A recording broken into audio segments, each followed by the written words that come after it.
बिस्मिल्लाहिर्रहमानिर्रहीम। अस्सलाम वालेकुम नाज़रीन, प्रोग्राम सच बात में आपको कहेंगे खुशामदीद। मैं हूँ आपकी मेज़बान हुमार सलान। नाज़रीन, आज के प्रोग्राम का आगाज़ करेंगे और सबसे पहले बात करेंगे chief justice of Pakistan justice Qazi Faez Isa के रिमार्क्स के हवाले से। अहम रिमार्क्स उनके सामने आए हैं। ज़मीन के तनाज़े से मुतालिक केस की समाअत के दौरान ये रिमार्क्स सामने आए हैं और जस्टिस काजी फ़ाइज़ ईसा ने अपने रिमार्क्स में कहा है कि अपने जहन से ये तसव्वुर निकाल दें कि सुप्रीम कोर्ट में जाकर तारीख ले लेंगे। चीफ जस्टिस ने अपने रिमार्क्स में मज़ीद कहा कि ये सबके लिए पैगाम है कि तारीख लेने वाला रुझान अब नहीं चलेगा। सुप्रीम कोर्ट में ज़ेर इल्तवा मुकदमात की तादाद काफ़ी ज़्यादा है। यहाँ तो एक तारीख पर नोटिस और अगली तारीख पर दलाइल हो जाने चाहिए। अहम रिमार्क्स हैं, इनके ऊपर मबनी हमारा आज का बुनियादी सवाल होगा जो हम अपने मेहमानों के सामने रखेंगे। जो मेहमान हमारे साथ मौजूद हैं उनका तारुफ कराते हैं और गुफ्तगू का आगाज़ करते हैं। सवाल हमारा ये होगा कि क्या चीफ जस्टिस के फैसले से साइलिन को साफ और शफाफ इंसाफ की फराहमी मुमकिन हो पाएगी? इस फैसले को किस तरह से देखते हैं हमारे मेहमान, उन्हीं से जान लेते हैं। हमारे साथ जी स्टूडियोज में मौजूद हैं सीनियर एनालिस्ट आसिफ महमूद साहब। सर, आपको खुशामदीद कहना चाहेंगे प्रोग्राम में। लॉ एक्सपर्ट आरिफ चौधरी साहब हमारे साथ मौजूद हैं। सर, आपको भी प्रोग्राम में वेलकम करेंगे। Senior analyst brigadier retired Asif Haroon साहब हमारे साथ मौजूद हैं। सर, आपको भी प्रोग्राम में खुशामदीद कहना चाहूँगी। गुफ्तगू का आगाज़ करेंगे आसिफ महमूद साहब आपसे। सर, क्या कहना चाहेंगे? बड़े अहम रिमार्क्स हैं। चीफ जस्टिस साहब कहते हैं कि जहन से निकाल दें कि सुप्रीम कोर्ट से तारीख लेने का रुझान अब नहीं चलेगा। कैसे देखते हैं इस फैसले को? बहुत शुक्रिया आपका। रिमार्क्स तो बहुत अच्छे हैं। अगर आप मुझसे पूछें कि ये कैसा फैसला है तो फैसला भी बहुत शानदार है। लेकिन आपका सवाल थोड़ा और है। आपने कहा कि क्या इससे आम आदमी को इंसाफ की फराहमी में मदद मिलेगी, बल्कि मदद भी नहीं, आपने कुछ और लफ्ज़ इस्तेमाल किया, मुमकिन हो पाएगा। तो फैसला अच्छा है, हम उसकी तहसीन करते हैं, लेकिन आपके सवाल का जवाब नफ़ी में है। उसकी वजह यह है कि इस तरह के फैसले बहुत अच्छे भी हों तो एक तो वो देखना पड़ेगा कि सस्टेनेबिलिटी कितनी है उनमें, 13 माह के बाद क्या सूरत हाल बनती है। दूसरा ये है कि इस तरह की चीज़ें जब तक एक मरबूत हिकमत अमली बनकर नाफिज नहीं हो जाती मुल्क के अंदर, तब तक कुछ नहीं होगा। तीसरा ये कि इफ्तिखार चौधरी साहब के ज़माने में हमने देखा कि एक नेशनल जुडिशल पॉलिसी भी आई थी, बहुत उसके ऊपर दादो तहसीन हुई, लेकिन उसके ऊपर अमल नहीं हो सका।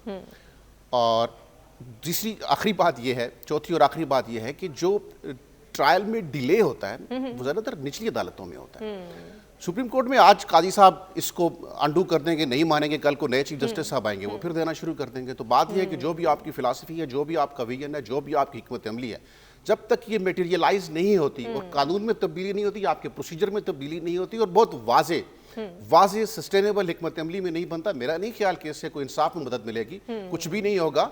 ये एक घटा है जिससे ना पहले कुछ रोहितगी पैदा होगी, ना बाद में कुछ नमी पैदा होगी, बल्कि मैं तो समझता हूँ कि ये घटा बरसेगी भी कोई नहीं। बाकी फैसला बहुत शानदार है। इस तरह के ज़ाहिर फैसलों की एक अपनी अहमियत होती है, उसकी तहसीन करनी चाहिए और हम भी उसकी तहसीन कर रहे हैं। लेकिन आपके सवाल का जवाब नफ़ी में है। सर, अगर ओवरऑल देखें तो क्या लगता है आपको इंसाफ में रुकावट का सबब क्या बनता है? तारीख पे तारीख देना नहीं, इंसाफ की रुकावट का सबब तो है आपके नौआबादियाती कवानीन। 1857 में यहाँ मुसलमानों की हुकूमत खत्म हुई और 1860 में आपने ये सारा कानून और सारी कानून की जुरिस्प्रूडेंस हमारे सर पे लाद दी है।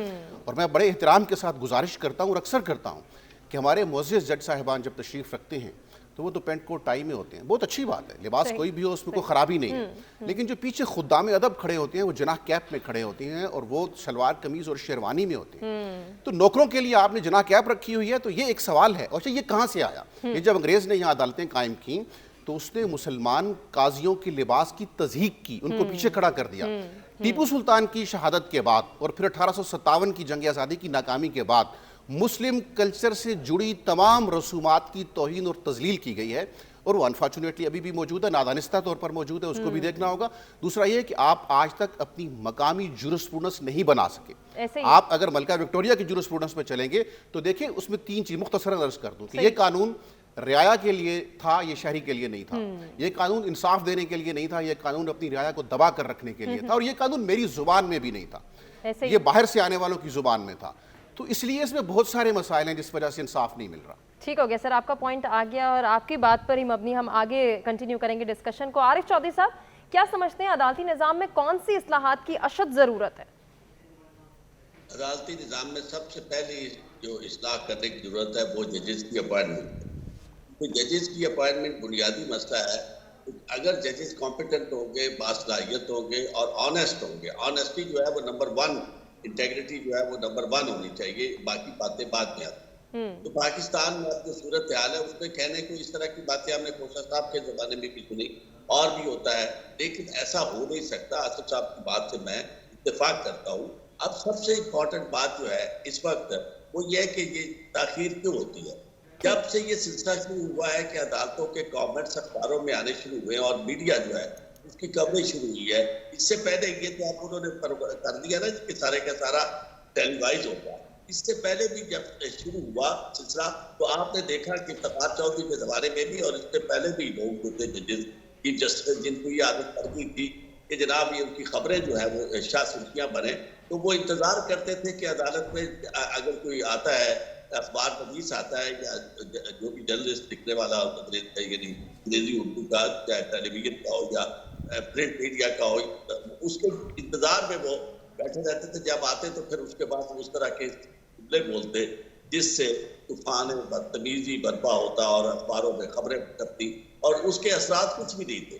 اب بھی میں آپ کو یہ عرض کروں کہ ججز جو ہیں زیادہ خود بولتے ہیں. ججز عدالتوں میں بیٹھے وکلاء کو موقع کم دیتے ہیں. اگر فرض کرو یہی کام کر دے قاضی صاحب خود اپنے آپ سے شروع کرے اور اس کے بعد تمام ججز کو یہ سمجھا دے جو بات اس دن طارق مسعود صاحب نے کہی جسٹس طارق مسعود نے کہ بھائی کم از کم اس کیس میں وکلاء کو خود کو نہیں انہیں بہت بولنے کا موقع دے دیں.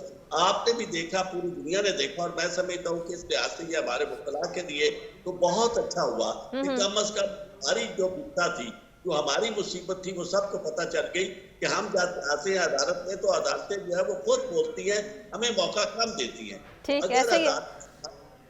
اگر عدالت آرام سے سن لے وکیل کو اور دونوں وکلاء کو سن لے دونوں طرف سے تو اس کے بعد یقین مانے کہ یہ ایک آدھ سوال جو رہ جاتا ہے وہ کر لے جیسے ماضی میں ہوتا تھا تو اتنا زیادہ وقت نہ لگے. لیکن یہ زیادہ تاخیر جو ہو رہی ہے اور اور پھر خود ججز میں زیادہ سوالات اس طرح کے کرتے ہیں اور اپنے کامنٹ جو ہے اور تبصرے جو ہے وہ کرتے ہیں. اس سے زیادہ تاخیر ہے. ٹھیک ہو گیا عارف چودھری صاحب آپ کا پوائنٹ آ گیا. کنٹینیو کریں گے ڈسکشن کو. بریگیڈیئر صاحب کیا کہنا چاہیں گے چیف جسٹس کے آج جو ریمارکس آئے ہیں ان پر آپ کا کیا کمنٹ ہے اور کیا سائلین کو اب جلد انصاف کی فراہمی ممکن ہو پائے گی؟ جی دیکھیں جی چیف جسٹس فیضیہ صاحب اس ٹائم پر ابھی آئے ہیں as chief justice of Pakistan جس وقت جو پاکستان میں ہماری جوڈیشری جو ہے حد سے زیادہ بدنام ہو چکی ہوئی ہے اور لوگ سب جو ہے انگلیاں اٹھا رہے ہیں اور کوئی بھی جو ہے ہمارے انصاف کے سسٹم سے مطمئن نہیں ہے, غیر مطمئن ہے. یہ چیف جسٹس افتخار صاحب سے یہ جوڈیشل ایکٹیویزم شروع ہوا, ثاقب نثار, کوثر صاحب, بندیال صاحب, ان تمام نے جو ہے اپنے اپنے دور میں جو ہے چیزوں کو خراب سے خراب تر کیا اور انہوں نے نہ یہ کہ جوڈیشل ایکٹیویزم کو جو زور دیا, پولیٹیسائزیشن کی طرف بھی زور دیا اور ڈسکریمنیٹری پالیسی بھی جو ہے وہ اختیار کی. اب جو جب یہ بندیال صاحب کا جو لاسٹ ٹینیور تھا اس میں آپ نے دیکھا تھا نہ یہ کہ کانسٹیٹیوشنل کرائسس کریٹ ہوئی, پہلی دفعہ سپریم کورٹ جو ہے وہ ڈیوائیڈ ہوگی اور کچھ ججز تو واضح طور پہ جو ہے نا ایک پولیٹیکل پارٹی کے ساتھ جو تھے وہ ایفیلیٹڈ تھے. تو یہ جو لاسٹ ڈیفینس لائن جو ہماری تھی وہ کافی حد تک کمزور ہو گئی تھی اور اس کو ابھی جو ہے جو ہمارے نئے چیف جسٹس ہیں انہوں نے ان کو اسٹرانگ کرنا ہے.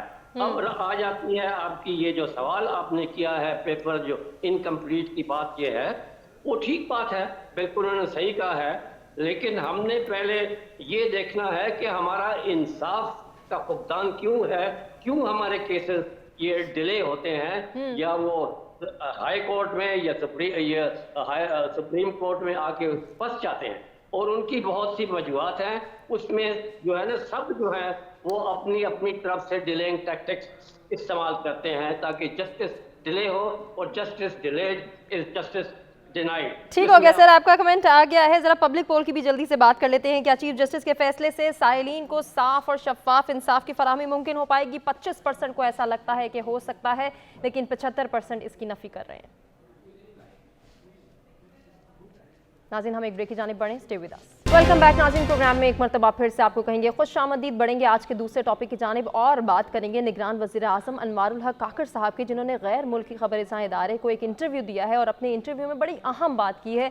इसमें वो कहते हैं कि दुनिया की तवज्जो यूक्रेन पर है लेकिन मकबूजा कश्मीर पर कोई नज़र नहीं डालना चाहता है। अनवारुल हक काकड़ ने कहा कि मकबूजा कश्मीर से मुताल्लिक़ कि कश्मीरी अपने सियासी हुकूक से महरूम है, जबकि भारत ने वादी को दुनिया की सबसे बड़ी जेल में तब्दील कर दिया है, जो कि इंतहाई दुख की बात है। दुनिया की तवज्जो यूक्रेन पर तो है, कश्मीर पर वो तवज्जो नहीं देना चाहते हैं। ये जो अहम बयान सामने आया है, ज़रा इस पर नज़र डालते हैं। आसिफ साहब, क्या लगता है ये दुनिया की खामोशी ही क्या वाहिद वजह है जिसलिए मसला कश्मीर हल नहीं हो पा रहा?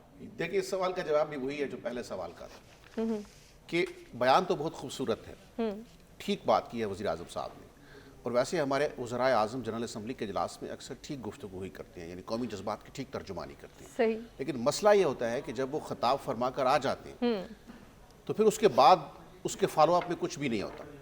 अब सवाल ये है कि कश्मीर के ऊपर आलमी बरादरी ने तो कुछ नहीं किया। क्या मैं पूछ सकता हूँ कि कश्मीर के ऊपर मेरी पार्लियामान ने क्या किया? कश्मीर के ऊपर आपने लोगों को नवाजने के लिए जो है कश्मीर कमेटी बनाई है, उसका एक मैंडेट है। ठीक। कश्मीर कमेटी ने आपको बताना है, रिपोर्ट्स मुरतब करनी है कि कश्मीर के अंदर ह्यूमन राइट्स वायलेशन की क्या सूरत है। मैं आपको गिन के बता सकता हूँ कि कश्मीर, बारामूला, किस किस ज़िले में इंडिया ने कितने 100 और कितने हज़ार एकड़ ज़मीन छीन ली है वहाँ पे। डेमोग्राफिक चेंजेस हो रही हैं वहाँ पे। इंडिया जो है वो इजराइलाइजेशन ऑफ कश्मीर कर रहा है वहाँ पे, लेकिन आपकी पार्लियामान ने कभी इसके ऊपर बात की है? वज़ीर आज़म साहब ने कभी पाकिस्तान में होते हुए इस पर बात की है? कभी आपने मरियम नवाज साहबा के मुंह से कोई बात सुनी हो? कभी आपने शहबाज शरीफ साहब के मुंह से कोई बात सुनी हो? कभी आपने पीटीआई के किसी बंदे के मुंह से बात सुनी हो? कभी आपने हम सहाफ़ियों को इस तौफीक में देखा हो कि हमने कश्मीर के ऊपर कोई एहतमाम से शो किया हो और बताया हो कि ये मामला है? तो भाई ये जो आवाज़ बुलंद की जाती है कि कश्मीर बनेगा पाकिस्तान, कैसे बनेगा इसका नहीं पता। मैं कह रहा हूँ कि जो ग्राउंड रियलिटीज हैं, अगर आप मोदी जैसे क्रिमिनल के होते हुए कश्मीर का मुकदमा, ह्यूमन राइट्स का मुकदमा बनाकर दुनिया के सामने नहीं रख सकते, इस शैतान के होते हुए जिसका कनाडा के साथ भी मामला चल रहा है, बिल्कुल ऐसे ही, यानी दुनिया को पता चल रहा है कि वो किस मजाज का आदमी है, लेकिन आप इस इशू को नहीं लेके जा सके, तो फिर ये इसमें दुनिया का कसूर नहीं है। यूक्रेन के पीछे जो फोर्सेस खड़ी हैं वो जिस तरीके से यूक्रेन का मुकदमा लड़ रही हैं, क्या मेरा वज़ीर आज़म उस तरह मुकदमा लड़ रहा है? मेरी पार्लियामान उस तरह मुकदमा लड़ रही है? मेरे इदारे उस तरह मुकदमा लड़ रहे हैं? सिर्फ वजह कि हमारी पोजीशन इतनी स्ट्रांग नहीं है। देखिए, पोजीशन कमज़ोर भी होती रहती है, पोजीशन स्ट्रांग भी होती रहती है। हज़रत अली रज़ी अल्लाह ने फरमाया था कि जंग एक हंडोला है, कभी ऊपर जाएगा कभी नीचे आएगा। ये नहीं हो सकता कि आपका हंडोला एक जगह पर खड़ा रहे।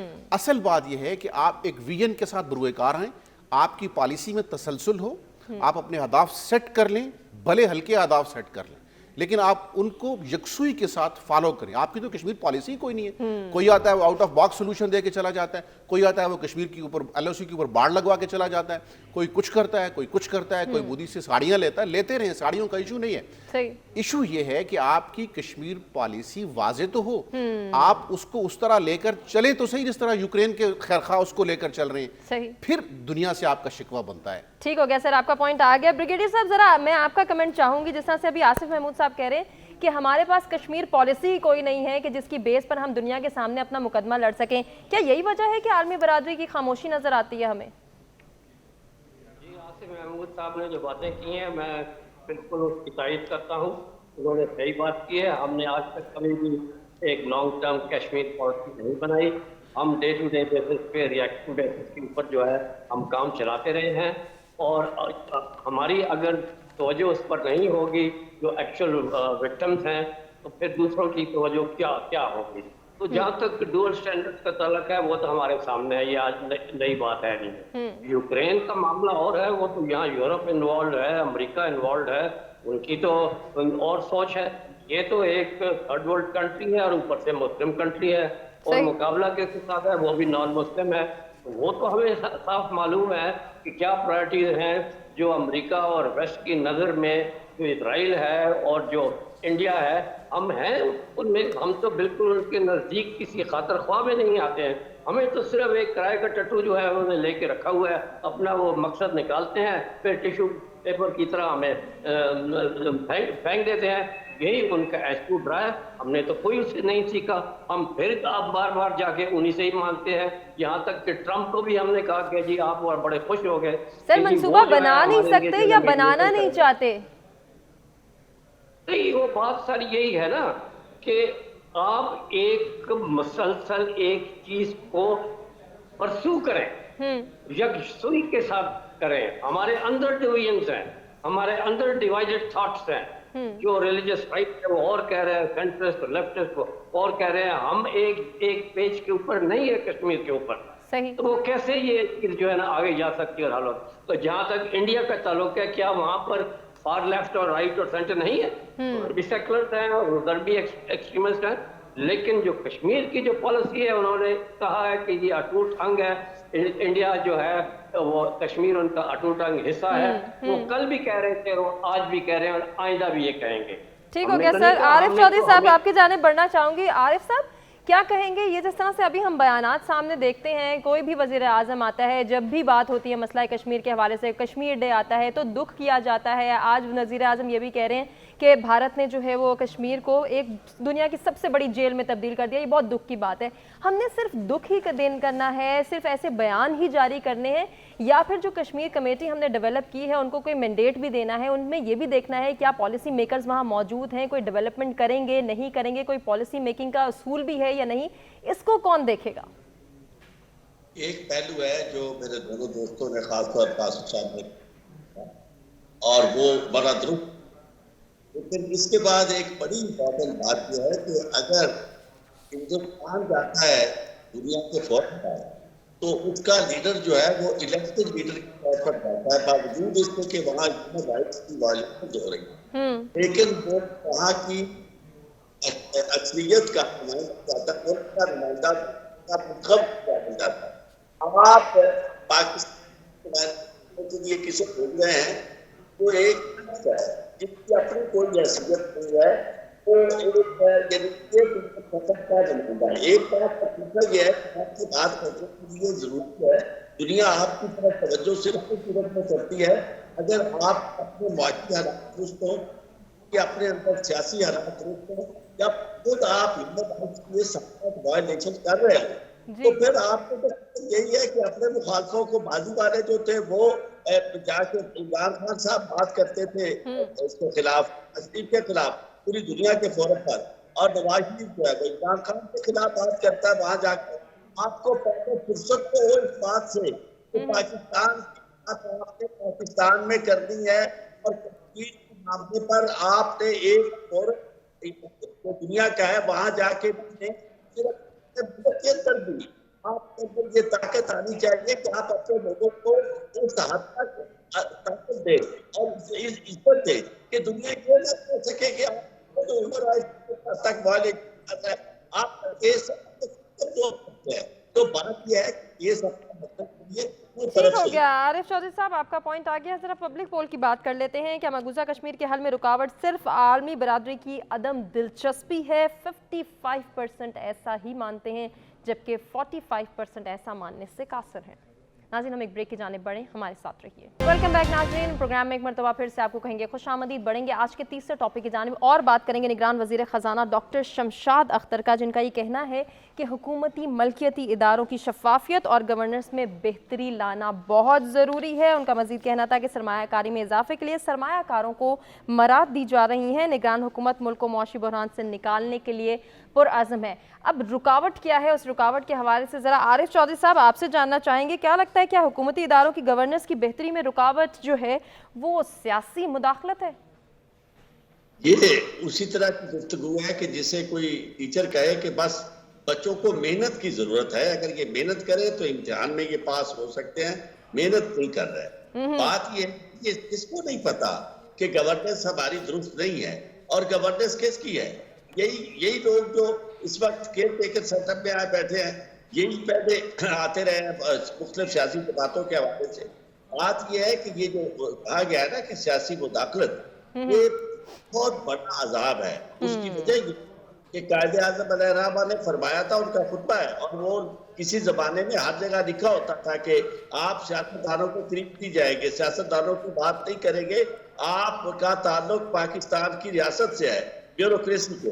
लेकिन बात यह है कि अब ये जो ब्यूरोक्रेसी आपने इस हद तक करप्ट कर दी है, इनकॉम्पिटेंट कर दी है पिछले सालों से, یہ نواز شریف کے دور سے بھی پہلے سلسلہ شروع ہوا ہے، اور وہاں تو اب حد گئی کہ آپ نے ان کی ذاتی لائلٹی کو دیکھنا ہے کہ وہ بندے جو بیوروکریٹ ہیں وہ آپ کے ملازم ہیں، آپ نے انہیں اپنے طور پہ رکھنا ہے، وہ ریاست پاکستان کے نمائندے نہیں ہیں۔ اس لیے میں آپ کی بات سے ایگری کرتا ہوں، اس بات کو جواب ہاں دیتا ہوں کہ یہ صرف انکمپیٹنسی نہیں بلکہ سیاسی مداخلت جو اس نے برباد کر کے رکھ دیا ہے۔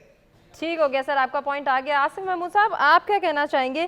جب بھی ہم اداروں میں بہتری کی بات کرتے ہیں تو ہمارے پاس ایک ہی آپشن آتا ہے کہ اداروں کو پرائیویٹائز کر دیا جائے، نجکاری کی طرف جانا ہے۔ نجکاری کے بغیر بھی کیا گورننس بہتر کی جا سکتی ہے؟ کیا اداروں میں بہتری لائی جا سکتی ہے؟ میرا خیال ہے نجکاری کی طرف جانا چاہیے، لیکن صرف یہ ہے کہ نجکاری میں شفافیت ہونی چاہیے۔ ریاستی اداروں کے ساتھ آپ کی سیاسی جماعتوں نے جو کیا ہے، بالخصوص پی آئی اے کے ساتھ کیا ہے، جو سیاسی بھرتیاں ہوئی ہیں، اس میں پھر بعض اوقات اکانومی پیچھے رہ جاتی ہے اور پولیٹیکل اکانومی کے جو بے رحم اثرات ہیں وہ آگے آ جاتے ہیں۔ آپ نے پوچھا کہ پرابلم کہاں پر ہے؟ پرابلم جناب آپ کی بیوروکریسی میں ہے۔ آپ کی اس بیوروکریسی کے ہوتے ہوئے آپ معیشت کو تو چھوڑیں، آپ کی کوئی چیز سیدھی نہیں ہو سکتی۔ آپ کے پاس اگر پیسے ہوں، آپ تھوڑی دیر کے لیے امیجن کر لیں، جو مجھے سن رہے ہیں وہ امیجن کر لیں، آپ پاکستان میں انویسٹ کریں اور پھر آپ دیکھیں کہ 6 مہینے کے اندر بیوروکریسی آپ کا کیا حشر کرتی ہے۔ یہ بیوروکریسی فیسیلیٹیٹ کرنے کے لیے نہیں ہے، یہ نو آبادیاتی بیوروکریسی ہے، یہ وہی ملکہ وکٹوریہ کی بیوروکریسی ہے۔ قائد اعظم اگر زندہ رہتے، ان کے پاس ایک پورا ویژن تھا اور ان کے شروع کے دنوں میں ہم نے اس ویژن کو امپلیمنٹ ہوتے بھی دیکھا۔ اگر آپ پاکستان کی ہسٹری دیکھیں، اللہ کے فیصلے قائد اعظم چلے گئے، اس کے بعد وہی افسر شاہی ہے، وہی وڈیرا شاہی ہے، وہی نظام قانون و انصاف ہے۔ اس میں آپ کی میری عوام کی کوئی حیثیت نہیں ہے۔ اس میں حیثیت یہ ہے کہ اشرافیہ کے اخراجات پورے ہوتے رہیں۔ یہ آپ سے چند قدم کے فاصلے پر ملک کی معیشت کا بیڑا غرق ہو گیا ہے۔ آپ کی چند قدم کے فاصلے پر آپ نے اسلام آباد کی اشرافیہ کے لیے اسلام آباد کلب بنایا ہوا ہے، 11 روپے فی مربع میٹر ہے میرا خیال ہے اس کا سال کا۔ وہ کس کے پیسے ہیں؟ اگر افسر شاہی اپنا کلب بنانا چاہتی ہے تو اپنے پیسوں سے بنائے نا۔ آپ نے افسر شاہی کو غریب آدمی کے پیسوں سے عیاشیاں کروائی ہیں۔ ان کی گاڑیاں دیکھیں آپ، بلکہ میری تو یہ تجویز ہے کہ ان کی گاڑیوں کے باہر، ان کی گاڑیوں ان کی جو لے کے میڈ میں اور بیگ میں پھر رہی ہوتی ہیں، اس کے باہر پبلک سرونٹ کا اردو ترجمہ کروا کے لکھیں، عوامی نوکر۔ یہ غلط لفظ پبلک سرونٹ ٹرانسلیشن۔ ان کو آپ سرگودا کے کمشنر کو آپ نے 114 کنال کے گھر میں رکھا ہوا ہے اور وائٹ ہاؤس 147 کنال کا ہے۔ تو جناب جب آپ 114 کنال کے گھر میں ایک سرکاری نوکر کو رکھیں گے تو وہ فرعون بنے گا، وہ انسان نہیں بنے گا۔ اور پھر وہ آپ کو یہ پالیسیاں دے گا کہ ہمارے گھروں کے باہر گاڑی کھڑی کرنا منع ہے، یونیورسٹیوں کے بچے وہاں گاڑی نہیں کھڑی کر سکتے۔ تو آپ کے سعودی عربیہ کے، میں آخری بات کر کے ختم کرتا ہوں، سعودیہ کے جو سفیر پاکستان میں رہے تھے علی عواز العسیری، ان کا کچھ دن پہلے ایک آرٹیکل شائع ہوا ہے ایک غیر ملکی اشاعتی ادارے میں، اور انہوں نے کہا کہ پاکستان کو کوئی معیشت کا مسئلہ نہیں ہے، پاکستان میں سرمایہ کاری کی راہ میں سب سے بڑی رکاوٹ یہاں کی بیوروکریسی کے فضول ضابطے ہیں۔ فضول میرا لفظ ہے، انہوں نے یہ لفظ یوز نہیں کیا تھا۔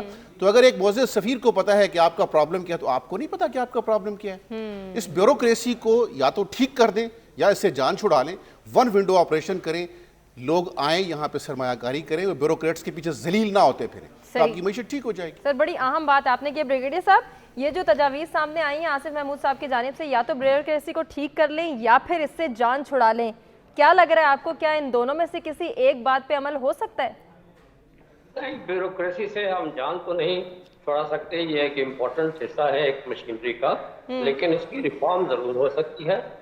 بڑی یہ ایوب خان کے وقت سے مجھے یاد ہے کہ کوشش شروع ہوئی تھی یہ بیوروکریسی کو ریفارم کرنے کی، آج تک وہ نہیں ہوئی۔ نہ یہ کہ بیوروکریسی کی ریفارم ہوئی، کسی ادارے کی بھی ریفارم آج تک نہیں ہوئی۔ اور میری نظر میں سب سے بڑی وجہ کہ ہمارے پاکستان نے کیوں پروگریس نہیں کیا کہ ہم نے کوئی ریفارم نہیں کیے، چاہے وہ ملٹری کی حکومت تھی، چاہے وہ سول کی حکومت تھی، کسی نے یہ قدم نہیں اٹھایا۔ کیوں؟ کیونکہ یہاں ایلیٹ کیپچر ہے، وہ سٹیٹس کو چاہتے ہیں، وہ یہ سسٹم جو ہے جو برٹش نے ان کو دیا ہوا تھا وہ اسی وقت یہ نہیں ہے کہ کرپشن سر آپ ریفارمز کی بات کریں، اصلاحات کی بات کر رہے ہیں، اس کے کیا نکات ہو سکتے ہیں، کیا رولز ہو سکتے ہیں؟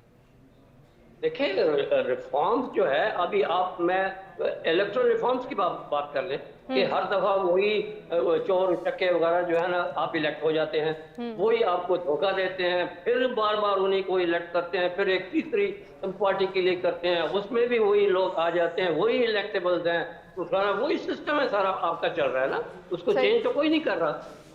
تو بیوروکریسی جو ہے اس میں تو ریپٹیزم جو ہے وہ آج نہیں، وہ تو شروع سے ہم نے دیکھا ہے کہ ہر چیز میں وہ رکھنا ڈالتی ہے. پھر ہم مداخلت کی بات کرتے ہیں. مداخلت تو ایک اپنی جگہ ہے، جو اندر جو ٹگ آف وار ہے بٹوین دا پولیٹیکل پارٹی، اس کو آپ کیوں نہیں دیکھتے کہ کبھی جو ہے ان لوگوں نے کوئی کنسٹرکٹیو کام کیا ہے؟ پولیٹیکل پارٹیز نے ہمیشہ یہی ہے کہ ان کو نکالو، ہم پھر دوبارہ پاور میں آئے. وہ پاور سٹرگل ہی رہتی ہے اور کوئی کام کرنے نہیں دیتے ہیں. تو یہ سب چیزیں جو ہیں اس کے لیے سب کو سر جوڑ کر بیٹھ کر آج کل جیسے یہ کریک ڈاؤن شروع ہوا ہے، میں نے یہ کہا کہ اس کے ساتھ جو دوسری پرانگ جو ہے وہ ریفارمز کی ہے، وہ آپ کریں تو پھر آپ کچھ ریزلٹس نکالیں گے، ورنہ جو مرضی آپ کر لیں پھر وہی ہوگا. ٹھیک ہے بریگیڈیئر صاحب، آپ کا پوائنٹ آ گیا. عارف چودھری صاحب، آپ سے بڑی جلدی میں یہ جاننا چاہوں گی، جس طرح سے ابھی ہم بات کریں بیوروکریسی میں ریفارمز کی یا اصلاحات کی، قانونی حوالے سے کیا کہتا ہے؟ قانون تو بالکل کلیئر ہے کہ بیوروکریٹ کوئی بھی ایسی سیاسی وابستگی کی بنیاد سے کیا جا سکتا ہے، اس کے اوپر خوبصورت ہو سکتا ہے. خوبصورت ہو سکتا ہے جب آپ کی پولیٹیکل پارٹیز جو ہے بیوروکریسی کو اپنے ذاتی مقاصد کے لیے استعمال نہیں کرنا.